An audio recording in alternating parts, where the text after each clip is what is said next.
Sean bienvenidas mis hermanas a nuestra sesión de hoy. Vamos a hablar hoy en nuestro club de lectura. Abran sus libros como si estuviéramos en la primaria o en la secundaria. Abran sus libros, abran sus materiales. Las que no lo tienen, este, por favor, búsquenlo en el archivo y ahí también se los estoy pasando a sus WhatsApp personales. Ya para las que se han unido hoy a nuestra sesión, les acabo de compartir, ya las que están por primera vez en esta temporada, les acabo de compartir el libro. Abran el libro, por favor, en sus libros, en sus celulares o sus dispositivos y vamos al capítulo 4, página 31. Vamos a leer juntas. La lectura estimula muchas áreas de nuestra mente. Es como, es como gimnasia mental. ¿Ya? Ujú. Y de ahí vamos hacia lo más profundo del tema de hoy. Vamos a leer juntas, ¿ok? Capítulo 4. Jesús y las mujeres, discípulas, seguidoras y testigos de la resurrección. Si Génesis nos muestra la dignidad original de la mujer y el Antiguo Testamento registra su participación en la vida espiritual de Israel, estoy subiendo el volumen. El ministerio de Jesús marca un punto de quiebre radical en la historia de la mujer dentro del pueblo de Dios. En un mundo dominado por estructuras patriarcales, donde las mujeres eran relegadas en lo social, cultural y religioso, Jesús irrumpe con un mensaje y una práctica que restaura, dignifica y visibiliza a la mujer como discípula, colaboradora y testigo privilegiada de su obra. Pequeño paréntesis. No olviden tener un lapicero, su agenda de apuntes y cada vez que vamos avanzando en la lectura, vayan apuntando lo que se les viene a la mente. ¿Ya? Lo primero que se les viene a la mente sin filtro, apúntenlo, anótenlo, porque al final hacemos nuestra dinámica participativa. ¿Ok? No se olviden. Entonces, dice, este capítulo mostrará cómo el Señor no solo aceptó mujeres en un círculo de seguidoras, sino que las colocó en posiciones claves de discipulado y testimonio, rompiendo esquemas culturales y sentando las bases para una iglesia inclusiva en su misión. Jesús rompe paradigmas sociales y religiosos. En la cultura judía del primer siglo, las mujeres estaban en gran medida excluidas de la educación formal en la Torá y no participaban en ciertos ámbitos religiosos de manera activa. La oración matutina de algunos rabinos incluía la frase, gracias te doy, Señor, porque no me hiciste gentil, esclavo ni mujer. Frente a ese contexto, Jesús actúa de manera contracultural y profética. Habla públicamente con mujeres, como la mujer samaritana en Juan 4, recibe ministración de mujeres en Lucas 7:36, permite que las mujeres lo acompañen en su misión itinerante, elogia su fe y la pone como ejemplo frente a los varones. En todo esto, Jesús no solo dignifica a la mujer, sino que la reintegra como protagonista en el plan de Dios. Mujeres discípulas de Jesús. Aunque el grupo de los 12 estuvo compuesto por hombres, con un simbolismo vinculado a las 12 tribus de Israel, los evangelios registran con claridad que muchas mujeres fueron discípulas de Jesús. Lucas 8, capítulo 8, del 1 al 3 nos dice, le acompañaban los 12 y algunas mujeres, María Magdalena, Juana, mujer de Chuza, Susana y otras muchas que le servían de sus bienes. Estas mujeres no eran oyentes ocasionales, sino discípulas comprometidas, seguidoras que sostenían la misión de Cristo con sus recursos y presencia. La palabra servían sugiere una función ministerial y activa, no pasiva. Jesús abrió para ellas un espacio de discipulado que el judaísmo de su tiempo les había negado, invitándolas a sentarse a sus pies y a aprender, como el caso de María de Betania. 3. Mujeres seguidoras en la pasión. Mientras que muchos de los discípulos varones huyeron durante la pasión, los evangelios resaltan la fidelidad de las mujeres. Estuvieron presentes en la crucifixión, acompañaron a Jesús hasta el final y siguieron su cuerpo hasta la tumba. Este detalle no es incidental. En un momento donde el miedo dispersó a los hombres, las mujeres permanecieron junto a Cristo, mostrando una valentía discipular que las convierte en modelos de fidelidad. 4. Mujeres como primeras testigos de la resurrección. El evento central del cristianismo, la resurrección de Cristo, fue confiado inicialmente a mujeres. Los 4 evangelios recuerdan en que María Magdalena y otras mujeres fueron las primeras en llegar al sepulcro, ver a los ángeles y encontrarse con el Cristo resucitado. En Juan 20, María Magdalena no solo ve al Señor, sino que recibe de él la comisión. Ve a mis hermanos y diles, subo a mi Padre y a vuestro Padre. Esto significa que la primera proclamación del Evangelio de la Resurrección fue hecha por una mujer, convirtiendo a María en la apóstol de los apóstoles, como la llamó la tradición de la iglesia primitiva. 5. Algunas implicaciones teológicas del ministerio de Jesús hacia las mujeres. Yo también voy a anotar algunas cosas que comentar al respecto. Cristo como restaurador. Jesús devuelve a la mujer el lugar de dignidad que de dignidad que le fue robado por estructuras patriarcales y culturales. Cristo como maestro ofrece a las mujeres acceso al discipulado, la enseñanza y la misión al mismo nivel que los varones.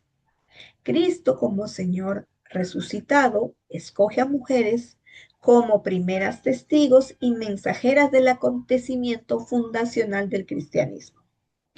Teológicamente, esto muestra que el nuevo pacto inaugurado por la resurrección, las barreras de género ya no determinan el acceso al ministerio ni al testimonio.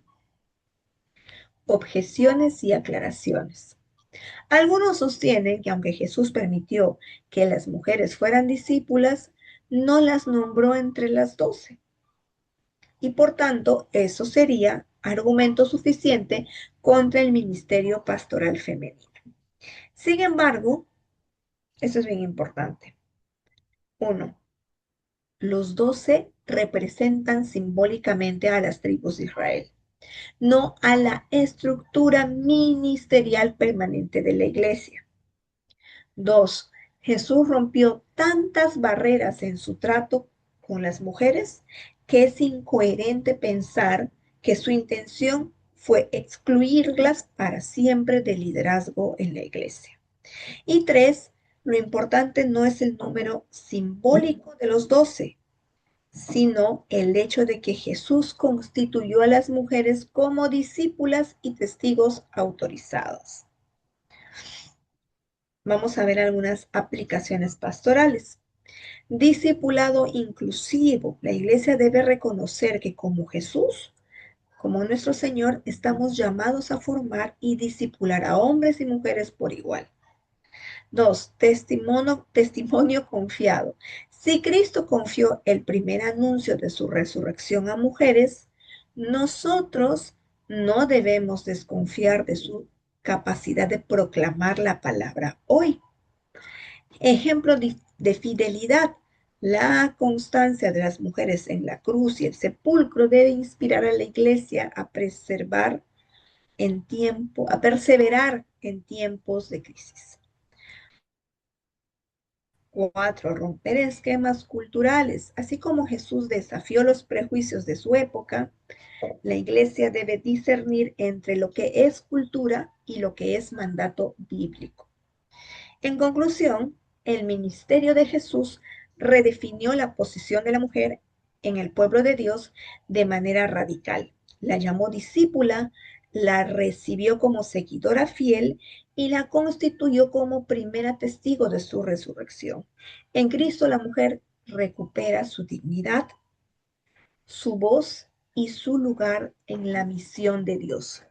Por tanto, cualquier reflexión sobre el ministerio pastoral femenino en la iglesia debe partir del hecho ineludible de que Jesús mismo confió a las mujeres el mensaje más importante de la fe cristiana, la victoria sobre la muerte. Aquí termina el capítulo 4. Ya ve que no nos demoramos tanto. Aquí termina el capítulo 4.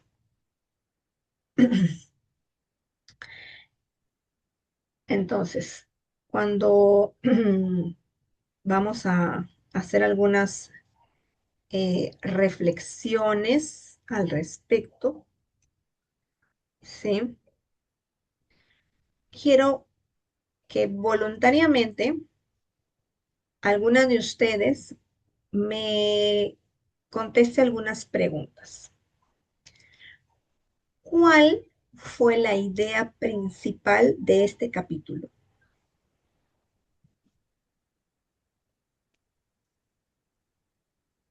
¿Cuál fue la idea principal de este capítulo, del capítulo 5? A ver, hermana Lorena, buenas noches. Buenas noches, Amelia. La idea principal del capítulo 4 que hemos leído, ¿no? Sí, sí, sí, sí. Es demostrar demostrar que Jesús, ah, eh, como que en su amor, en su gracia, siempre él no hacía exclusiones. Él, como se dice, eh, estuvo con sus 12 discípulos y también estuvo con un ministerio de mujeres o seguidoras, como que le daba esa identidad de hijas que somos, ¿no? Ujú. Eso mismo. Perfecto. Yo, Gracias. Lorenita, quiero Sí, participar. claro que sí. Adelante, Eva, por favor. Yo creo que la idea principal está centrada en este párrafo. En Ujú, un mundo dominado por estructuras patriarcales, o sea, está hablando de la época, ¿no? ujú, Donde las mujeres eran relegadas en lo social, en lo cultural y en lo religioso, Jesús irrumpe con un mensaje y una práctica que restaura, dignifica y visibiliza a la mujer como discípula, colaboradora y testigo privilegiada de su obra. O sea, como que él nos reivindicó a la figura femenina. Amén, Para amén. mí, esa es la idea central de este capítulo. Perfecto. Gracias, gracias, gracias, Eva. Doralí, ¿quieres comentar algo? Vi tu manito levantada. Sí, Lorena, justamente lo que acaba de decir, ¿no? La verdad, me he quedado sorprendida con este capítulo, porque no me había dado cuenta de lo machista que era, porque yo siempre pensé que era para los varones. Y yo cuando escuchaba que hablaban de la pastora, yo decía, ¿qué? ¿Cómo que pastora? Si el Señor ha llamado a pastorear a los varones. Y sin embargo, ahora me ha sorprendido, sobre todo con esa frase, como que lo acaba de decir, que, no, que Jesús irrumpe con un mensaje donde viene a restaurar, dignificar y visibilizar a la mujer como discípula, colaboradora y testigo privilegiado de su obra. La verdad, me he quedado sorprendida, Lorena. Amén, gloria a Dios. Amén. Gracias, gracias, Doralí. Gracias, gracias. Me alienta mucho tu comentario. Ciertamente, sí, Jesús viene a irrumpir en la cultura de esa época y su mensaje es tan relevante como lo fue en esa época para las mujeres y lo sigue siendo hoy para nosotras. Como bien mencionas, a veces somos eh, producto de las enseñanzas que hemos recibido, producto del aprendizaje o de lo que hemos escuchado también por ahí, o quizás de alguna amiga, algún comentario que, que hemos visto en redes y cosas por el estilo que han ido, o de repente también del pasado, de la infancia, qué sé yo, cosas que han ido dándonos una estructura mental y hemos ido desarrollando conceptos. Entonces, estos conceptos, eh, cuando no son contrastados a la luz del Evangelio, de la palabra de Dios, empiezan a ser un problema. Y hoy en día yo he identificado eh, lo mismo que sucedía en esos siglos con la iglesia, con la formación de la iglesia, lo vivimos hoy en cuanto a la unión de nuestro Señor, su iglesia y las costumbres de esa época. En ese tiempo, el ser mujer, el que no podías estudiar la Torá, estaba prohibido para la mujer estaba relegada, pero luego hay toda una revolución y se empieza a hacer como una mezcla entre lo pagano, entre las costumbres judías y la iglesia que recién estaba surgiendo, emergiendo. Entonces, la palabra de Dios empieza a ser como esa guía. Dice la palabra que nos debemos sacudir de todo rudimento, paradigma y cosa alguna que va seteando nuestra mente. Lo que yo he identificado es que como todas tenemos acceso a las redes sociales, todas tenemos contacto con redes. Yo me doy cuenta que muchas mujeres que tienen el don para enseñar, para compartir la palabra, empiezan a tomar conceptos aislados, eh, conceptos humanistas, que cuando tú lo ves a simple vista, no tienen nada de malo. Hoy día les compartí este video en el grupo, por cierto, después te lo paso, te lo comparto. Les puse un video sobre el amor y mira, les voy a leer. Dice, te voy a arruinar un poquito la idea que tenías del amor, dice el video. No sé si lo han visto. Hay un autor que dice que amar es dar lo que no se tiene a quien no es. Piénsalo, le pedimos amor a alguien y le solemos pedir que llene un hueco, que nos repare de algo, algo que se rompió dentro de nosotros cuando éramos niñas, que no sabíamos cómo pedir y sin darnos cuenta le pedimos a esa persona que sea el padre o la madre que no tuvimos. Amar es tan difícil cuando dos personas se juntan. Nunca son dos personas amándose, sino cuatro personas, porque hay dos fantasmas, cosas viejas de la persona, ¿cierto? ¿Han visto el video? Entonces, este tipo de autores que, por supuesto, lo hacen con la mejor intención y con la intención de llegar a personas, de ayudarlas y qué sé yo. Hay muchísimos en redes, muchísimos. Entonces, da la casualidad que cuando tú estás en una situación de vulnerabilidad, en un momento difícil, es increíble cómo el algoritmo de redes, con su inteligencia artificial, se da cuenta, percibe las cosas que son de tu interés y te empiezan a salir frases programadas para llenar tu mente. Y yo quiero pedirles, enseñarles, mostrarles, exponerles, así, ponerlas delante de los ojos, que muchos de estos conceptos son meramente humanistas, no bíblicos. Y allí radica el principal problema para nosotras como hijas de Dios. Porque dejamos de buscar de Dios y de buscar en su palabra porque nos conformamos con el texto que recibimos, con la reflexión que leemos.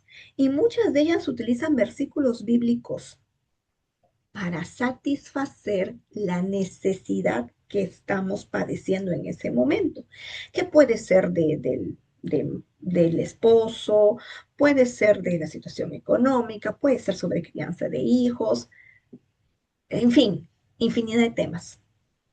El algoritmo tiene la habilidad de reconocer tu necesidad. Entonces te empiezan a salir una serie de reflexiones y de frases célebres y no tendría ningún problema si es que tú, al mismo tiempo que recibes este tipo de información, tienes una comunión con tu Biblia y has desarrollado la habilidad de conectar y de tener tiempos para leer tu Biblia. Entonces, cuando vienen esos conceptos que están, pero en abundancia, tú puedes contrastar lo que esos conceptos dicen con la palabra de Dios. Y puedes y desarrollar la habilidad es desarrollable, hermanas, de discernir, de separar, de identificar esto que estoy leyendo, que me parece muy bueno, que tiene todo el sentido del mundo para mi situación, está buscando exaltarme a mí, está poniendo los ojos sobre mi éxito, sobre mi sanidad, si fuera el caso, sobre mi salud mental o sobre Cristo. Está poniendo a dónde está llevando mi atención lo que estoy leyendo. Entonces, no habría ningún problema que tú consumas todo tipo de contenido si consumieras la misma cantidad o mayor cantidad de contenido tú y tu Biblia. Entonces puedes desarrollar la capacidad de decir, esto me lleva a poner mis ojos en mi problema, en mi situación, en lo que siento o en lo que estoy sufriendo, y pone a Cristo como por fuera, ¿no? Como el ayudador, el que viene a suplicarte que lo busques, porque te quiere ayudar, como el que te está rogando y diciéndote, oye, hazme caso. A veces relegamos a nuestro Señor a esa posición, porque claro, queremos las soluciones para nuestros problemas ya, ¿no? Vemos conceptos acerca de la sanidad del alma, que la sanidad, y esto es lo que más vende, ¿eh?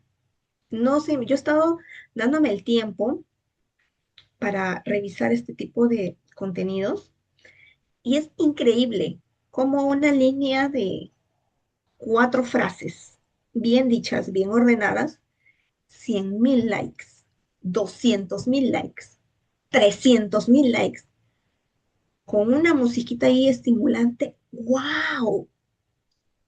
¡Wow! Y yo digo, ¡wow!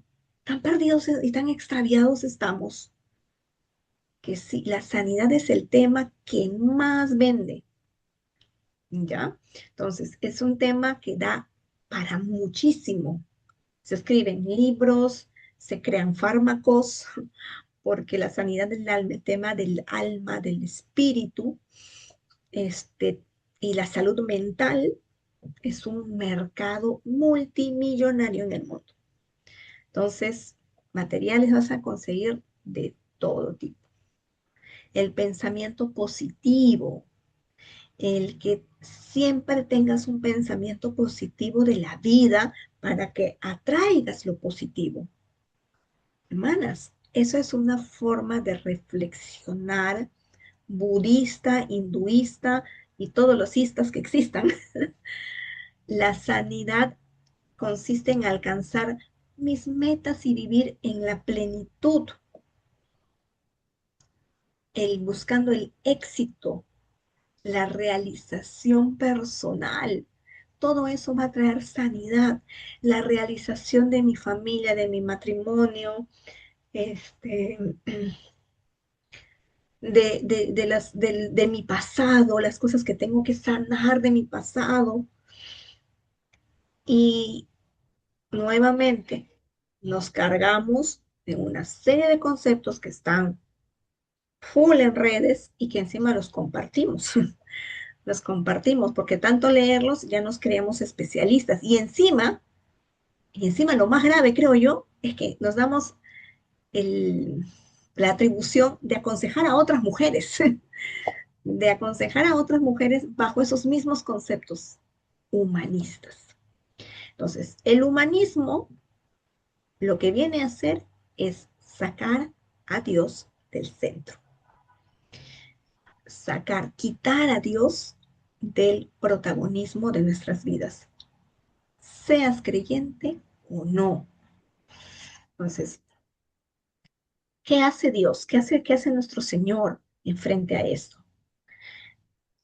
Él quiere, y lo sabemos por concepto, por cliché o por lo que quieras, que Él quiere ser el centro de nuestras vidas. ¿Por qué quiere ser el centro de nuestras vidas? Hemos escuchado muchos mensajes, seguramente que Dios quiere tu tiempo, Dios quiere tu atención, tus decisiones, tus relaciones, tus planes. Señor quiere estar en el centro de todo. Y es natural para ustedes y para mí que nuestra carne no esté tan dispuesta a cederle ese lugar. Y a veces hasta nos victimizamos y decimos, ya está bien, pero Dios hasta aquí. Y la otra parte, yo, mis deseos, mis sentimientos, porque todo lo que me ocurre es tan injusto. Parece tan injusto yo que soy una madre sacrificada, yo que hago, yo que me entrego, yo que esto, yo que lo otro. Entonces, todo me resulta tan injusto. Entonces, Dios, si hasta aquí llegas, una partecita sí es tuya, pero la otra parte, no. O sea, déjame a mí ser, ¿cierto? Entonces, ¿alguna vez te has preguntado por qué Dios necesita tanto de ti? Y ahí está, pues, donde la verdad que todo lo cambia. Dios no es que Dios necesite ser el centro de tu vida. Recuerda que Él ya es Dios. Él no necesita tus aplausos. Dios sigue siendo Dios con tu atención o sin tu atención. No necesita que lo hagas sentir importante. Y volvemos a la pregunta, ¿por qué quieres ser el centro? Porque sabe, nuestro Señor sabe que si Él no está allí, algo más va a ocupar ese lugar. Tu matrimonio, tu futuro,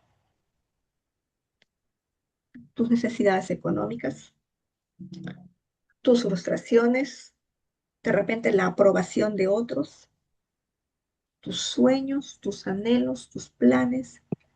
El corazón humano siempre termina girando alrededor de algo. Siempre. Si se entiende, yo sé que me están entendiendo.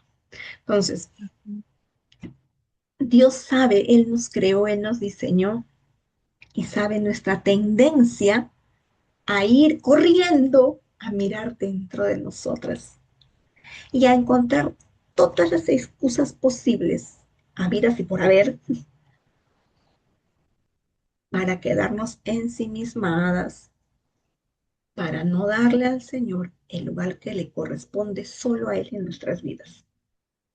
Y eso, mis hermanas, es el pecado más viejo y más antiguo sobre la tierra. ¿Se acuerdan de Adán? Somos sus hijas, venimos de él definitivamente. Mira esta escena. Quiero que cierres tus ojos y te imagines por un segundo el momento que Dios irrumpe en el huerto después de que se comieron el fruto prohibido. Dios entra en el huerto y dice, ¿dónde estás? Adán, ¿dónde estás? ¿Dónde estás? Y Adán sale al encuentro de Dios y Dios le pregunta, ¿qué fue lo que hiciste? ¿Qué hiciste? Es como dándole la oportunidad de decir, Señor, perdóname. Señor, Dios, perdóname, perdóname, te desobedecí. Sí, fui débil, caí. ¿Qué hizo Adán? Lo que hemos hecho tú y yo muchísimas veces, más de las que podemos contar. Señor, o sea, cero arrepentimiento. ¿Sí? ¿Se acuerdan de la escena de Génesis 3:15 en adelante? Señor, esa mujer que tú me diste. O sea, Señor, tú tienes la culpa. O sea, tú tienes la culpa, Dios. O sea, ¿para qué me das esa mujer? En ningún momento, en ninguna parte del relato bíblico, en esa escena, Adán ni Eva pronuncian una sola palabra de arrepentimiento. Ni una sola vez. Dios tenía una relación cercana, no era un extraño, no era un Dios lejano, era un Dios real para ellos. Y ni aun cuando sacrificó un animal para cubrirlos y vestirlos, ellos nunca reconocieron lo que habían hecho delante de Dios. Hermanas, esa es nuestra tendencia natural.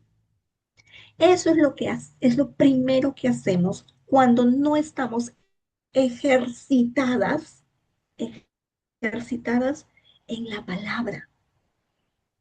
Entonces vamos a encontrar en nuestro interior nuestro pasado, los pecados que otros cometieron en contra de nosotros. Vamos a ir, si quieres tomar el ejemplo de la niña interior, con el que yo siempre trabajo con las mujeres, ¿no? Si quieres tomar ese ejemplo, no es, busca tu niña interior y encuentras una serie de situaciones, unas más difíciles que otras. Entonces, ¿para qué miras adentro y para qué miras atrás? Porque tu carne busca desesperadamente la forma de justificar tu falta de arrepentimiento. Tu negarte a decir, Señor, perdóname, te necesito. Y esa es una de las cosas que tienen luego grandes consecuencias sobre nuestras decisiones y sobre la forma en la que vivimos el Evangelio. Entonces, muchos hombres y mujeres viven el Evangelio como víctimas. Y acabamos de leer que Dios, nuestro Señor, envió a Jesús y Cristo irrumpe en la historia y nos reivindica como discípulas. Las discípulas que son seguidoras. Y que dice la palabra que para seguirle tenemos que morir, tenemos que rendirnos. Por eso es que el humanismo que proclama empoderamiento femenino, las mujeres al poder, el empoderamiento bíblico habla de mujeres rendidas a los pies de Cristo. Aquello que se convierte en tu centro también recibe el poder de destruirte. Cuando hablamos de a quién o qué situación qué problema, qué sueño, qué anhelo, qué frustración, qué estás poniendo en el centro. Si el centro de tu vida es la aprobación y que nadie te rechace y siempre le dices sí a todo, cuando alguien te rechaza, te rompes. Si tu centro es una persona, que puede ser tu esposo, tu esposa, tus hijos, cuando la pierdes o hace algo que te lastima, te deja sin identidad. Si tu centro es el éxito, fracasar te hace sentir que no vales nada. Mm. Quizá por eso nuestro Señor nos va diciendo, ese lugar que está en tu mente, donde tú estás bien sentadita, donde tú estás siendo la protagonista, ese lugar me pertenece. Ese lugar no es tuyo, no es tuyo. Tú no eres lo más importante. Eso mata todos nuestros deseos egoístas. El reconocer que el lugar de tu vida, como hija de Dios, no te pertenece. No, el falso empoderamiento femenino está dentro de la iglesia incluso, donde tú buscas tu realización, ese lugar no te pertenece. Ese lugar es de nuestro Señor. No es porque nuestro Dios sea un Dios inseguro, sino porque estamos poniendo sobre cosas frágiles el peso de sostener nuestras vidas. Ninguna persona, ningún logro o sueño fue creado para cargar con ese peso.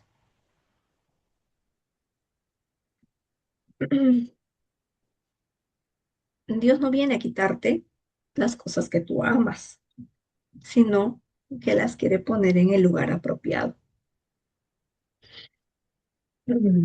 Somos justificadas delante de Dios y Dios no ignora el pecado.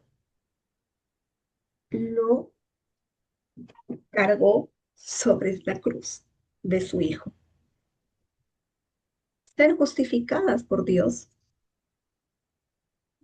es que estamos limpias delante de Él y no tenemos que hacer realmente nada para ser justificadas porque Jesús ya lo hizo.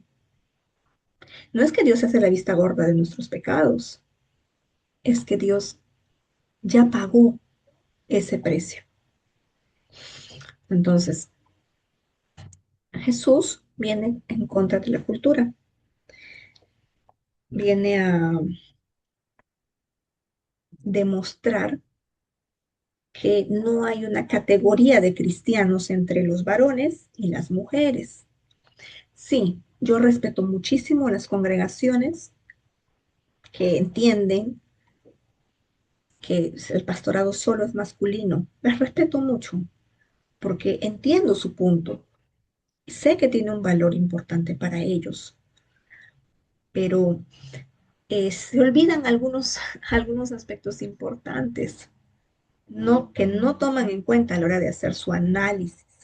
Eso significa que no vamos que no los vamos a respetar, que no vamos a tomar en valor sus enseñanzas bíblicas. No, por supuesto que no.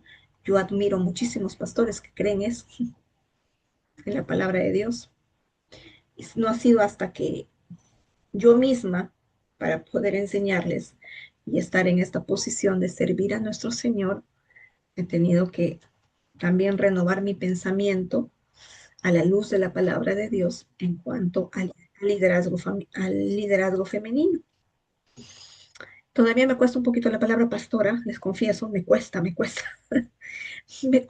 Oh, me cuesta un poco ese título, ya me cuesta decirlo así tal cual, pero es una cuestión muy irrelevante en verdad. Entonces, mis hermanas, Dios viene a traer un orden. Cuando Dios no es el centro, cualquier cosa lo puede hacer. Cualquier cosa se convierte en el centro de tu identidad. Si tú logras algo, ese es tu valor. Si tú desempeñas algo, eso es tu valor. Si cometes un error, te flagelas.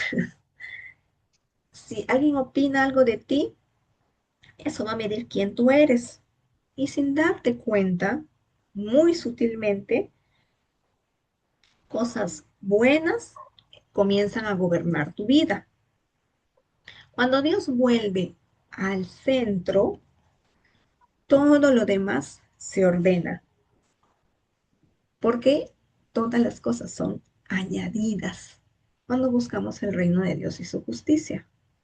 Puedes amar a alguien sin convertirlo en tu todo, en tu centro, en tu vida. Puedes conseguir un sueño, un anhelo, sin que tu valor dependa de alcanzar ese sueño o no alcanzarlo. Incluso puedes perder algo sin perderte a ti mismo.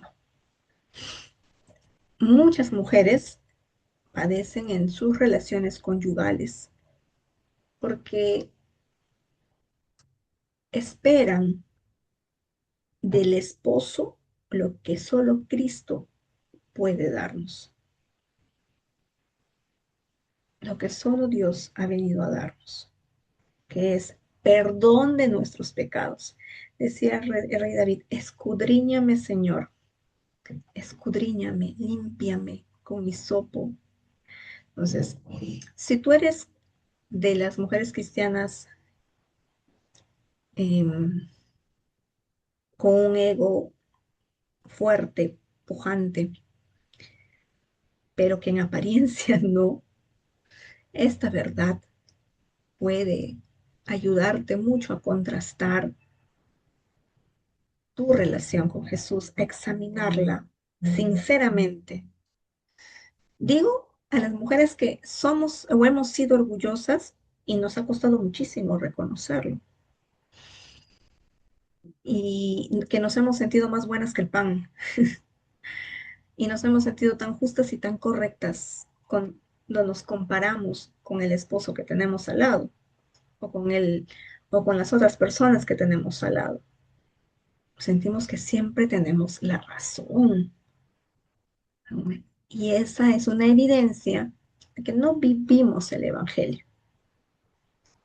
Es una evidencia de que estamos cargadas de orgullo, aunque tengamos apariencia de piedad, como dice la palabra. Entonces, algo con lo que yo siempre me repito a mí misma y digo, Señor, el Señor resiste al orgulloso y da gracia al humilde. Y en esta porción de la escritura, cuando yo digo el Señor resiste al orgulloso, ¿cómo, cómo nos está resistiendo el Señor? ¿Qué clase de resistencia?